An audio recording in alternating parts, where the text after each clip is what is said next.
Hello everybody and welcome to my channel. Thanks for tuning in. I'm Elizabeth Greene, paranormal romance author, and today I'm going to be sharing with you some of my favourite books. I'm talking about the ones that have stuck with me over the years and has had an influence on me as a person, as a reader, and also as a writer. But before we get into any of that, make sure you have clicked that subscribe button and rang the bell to stay up to date with the latest from me. So first up, I'm going to talk about one of my earliest memories, which is my mother reading me Enid Blyton's The Magic Faraway Tree. Now, I must have been about 4 or 5 when I first started hearing these stories. As I say, my mother used to read them to me as a bedtime story, and then she would just leave them on the side for me to pick up and flick through and read at my leisure.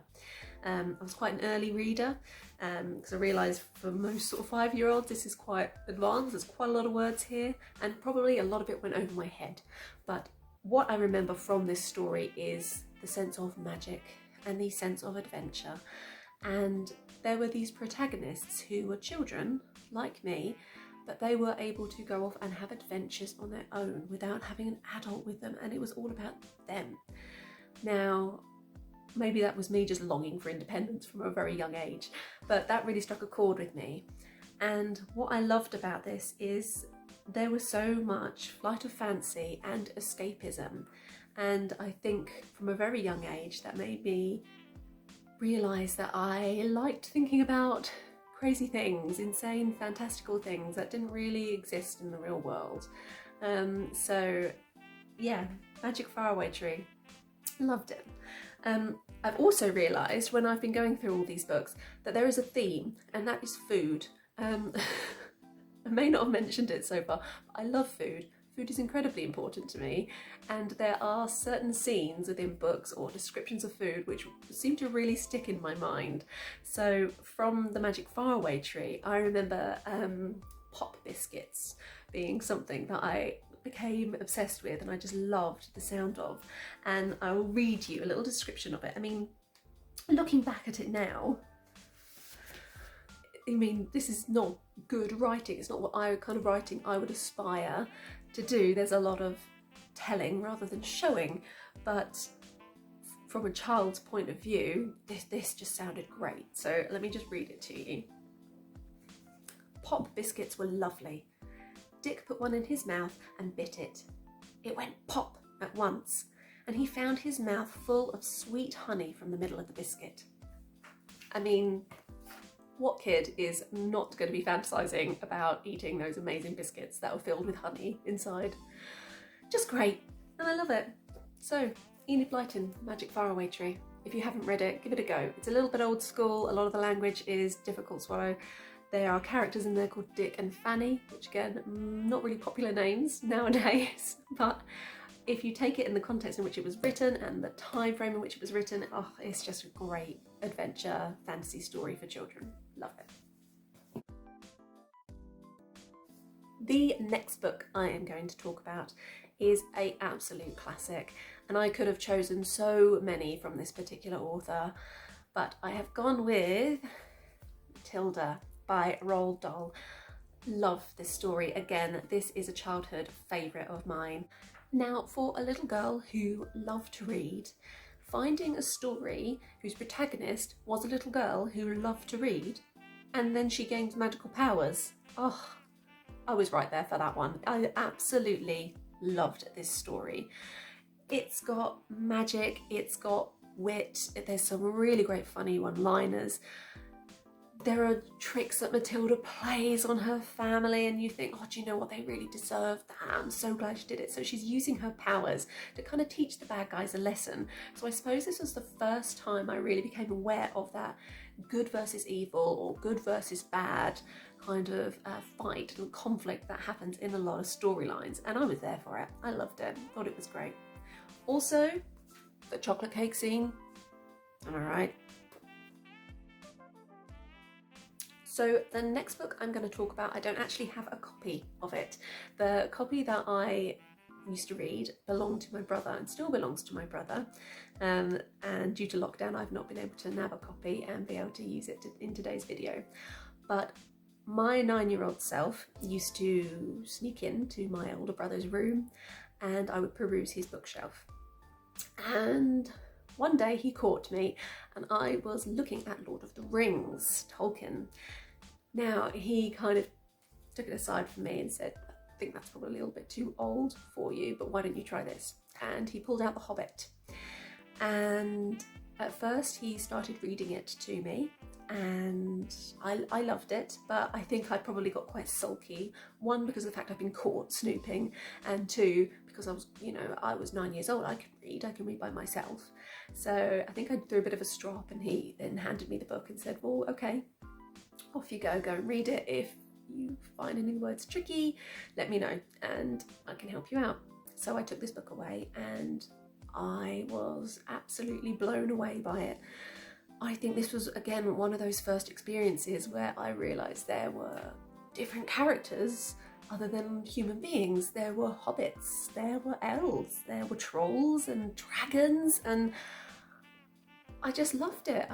For me, that escapism again and that flight of fancy and magic just really captured my attention. The protagonist, Bilbo, again, he wasn't like the strongest. He didn't have any huge particular magical powers, not until he got the ring anyway. And he was little, and yet he managed to muddle his way through on this quest, and he was part of that story. And I suppose I saw a little bit of myself in it again. I was little, I didn't have any magic powers, I wasn't as strong as an adult, etc. And it just kind of made me really feel for Bilbo, and I really connected with the character. Not that I'm a hobbit. I mean, I'm 5'9" now, so definitely couldn't pass as a hobbit. But it introduced me to dragons and Smaug, and I love Smaug. I mean, he's, let's be honest, a glorious, fierce antagonist. He's a bad guy in the story, but I was obsessed with him, and I would reread the scenes of Smaug over and over because I just thought, wow, how amazing would it be if dragons actually existed and they had sat on these big piles of treasure. It was, for me, just an incredible experience reading The Hobbit. So the next book on my list is another young adult fiction. This one is Northern Lights by Philip Pullman. I believe in the US this was brought out under the name of Golden Compass. I'm not really sure why they brought it out with a different name, but I know it as Northern Lights. And this was one of these books that I got completely lost in. This was the first time when I experienced that intense feeling of being unable to put the book down. I remember it very clearly. I was on holiday with my family. We were being shouted at and corralled by my dad, telling us to get ready because we were going out. We were going to go for dinner or something. And I just kept ignoring him because I just simply couldn't put this down. And I remember my dad getting cross and shouting at me, and my mum just sort of saying, oh no, leave her, she's fine, and telling me you've got 10 more minutes and then we've got to go, honey. So it was just incredible to me. Again, a young woman, a young child, a young woman, Lyra, who is the protagonist, and there's mystery and there's intrigue and she's on a quest and she's the lead character. It's not an adult doing it, it's this girl, and they just had this really interesting idea that our souls were shown as something separate to ourselves. It was an animal and it would change forms until we became an adult, and it was that kind of coming of age kind of story, and I just loved it, totally fell for it. And it has been an absolute favourite of mine ever since. Again, I've gone back and read this hundreds of times. I've loved watching the television and the film adaptations. It gives me all the feels. I love it. This was also the first book that I associate a negative memory with. I remember going into school. I think I was in year 6 at the time, so I was probably 11. And I talked about it with my teacher and she said, oh, I've been reading that too.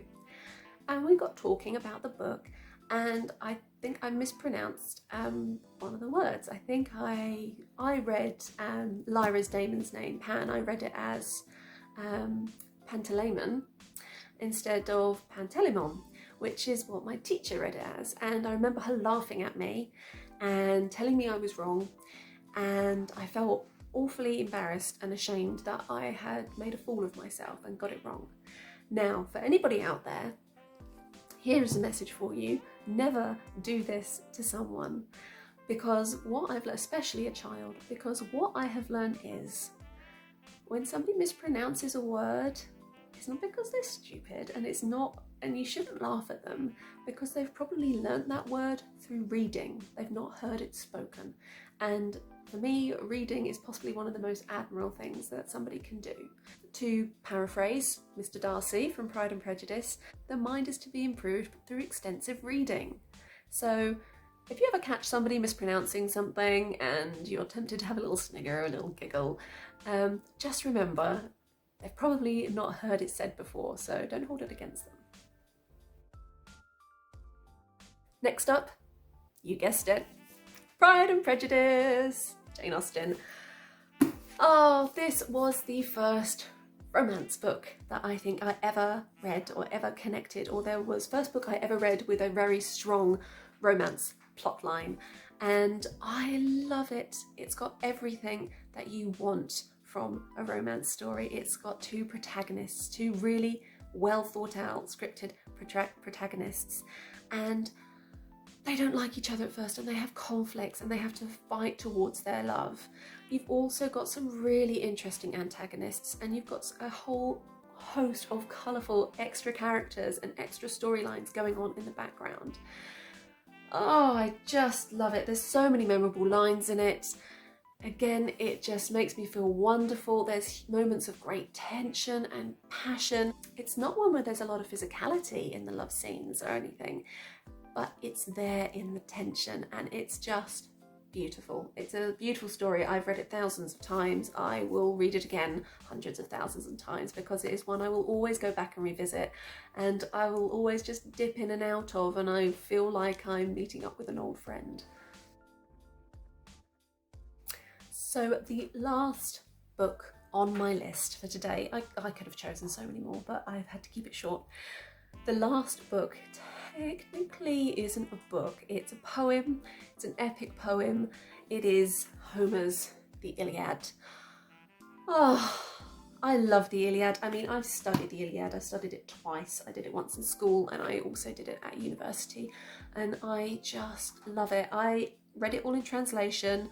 I didn't have the patience or the dedication to pursue Latin any further than learning a few odd phrases. So hands up, guilty. All of you people out there who can read Latin, good on you. Not for me. But I love the translation by E.V. Rieu. I'll try and find out and put in the details below exactly which translation it is, because there are a couple.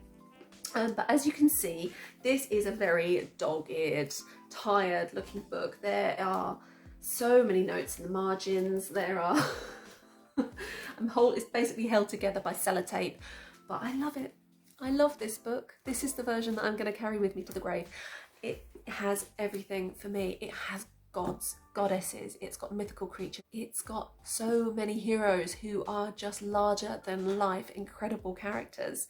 You've got antagonists who are nasty and spiteful, and you've got this great conflict going on in the background of the story. Obviously, we're talking about the Trojan War. The Iliad only spans, I think, maybe 11 days of the Trojan War. Very small amount of time. But there is so much in this story. There is complex relationships going on. There is passion, there's action scenes, there's adventure, there's sneakiness going on. There's one-upmanship, it's got everything. It's got the most beautiful descriptions that I just adore. Some of the ways that they describe somebody dying would be that their soul went wailing into Hades and things like that, and I just, oh, I love it. Some of the epithets that you get are just beautiful, like the way of describing sunrise as the rosy fingered dawn, and just the thought of this goddess or this woman just trailing her hand across the sky. It's just beautiful. Aphrodite with the lovely arms, laughter loving Aphrodite.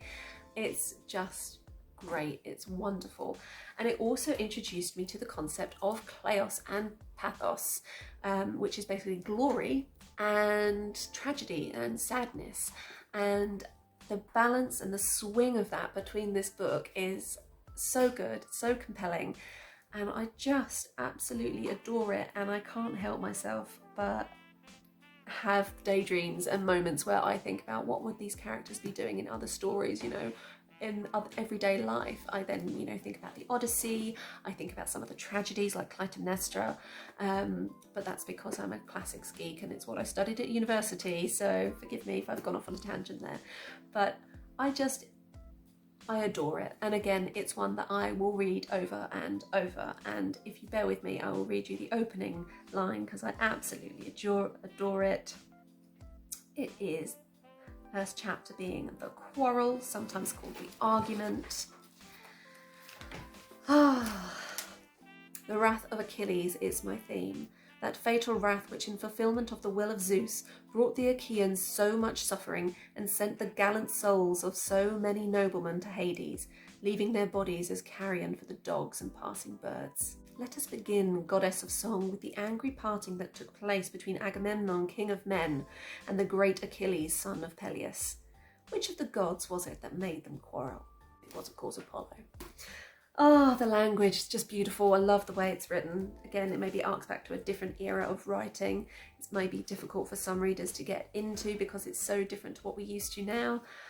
But it's a classic and I love it. And if you've not read the Iliad, I highly recommend it. It's a bit of a slog. It's hard going, like I said. It might take you a while to get into, but oh, I promise you, all the feels. I love it. So that's everything from me. Those are some of my top books, ones that have stayed with me, influenced me, had an impact on me in some way. As you can see, there's a theme. There's a lot of fantasy going on, a lot of escapism, and a lot of big characters such as heroes and quest for independence and adventure. And those are the sort of things that I enjoy reading and enjoy writing about. Speaking of my writing, don't forget my debut novel, Saved by the Big Bad Wolf, is available for you to buy now on Amazon. You can either get it as a paperback or you can download an ebook copy onto your Kindle or your tablet or your phone, however you like to read your ebooks, and you can get it now. The link is in the description below, so make sure you check it out. And that's all from me this week. Thank you so much for tuning in and listening to my ramblings. Next week, I'm not sure what I'm going to do my video on. It might be that my video comes out a little bit later. Like a lot of people under lockdown, I have small people at home and I'm juggling working, writing, doing these videos and also homeschooling my children. So it might take me a little bit longer to come out with my next video, so bear with me, but I guarantee you it is going to be worth a watch. So subscribe, ring that bell, and you'll know exactly when I'm back up and running. So take care everybody, and I will see you next time. Bye bye.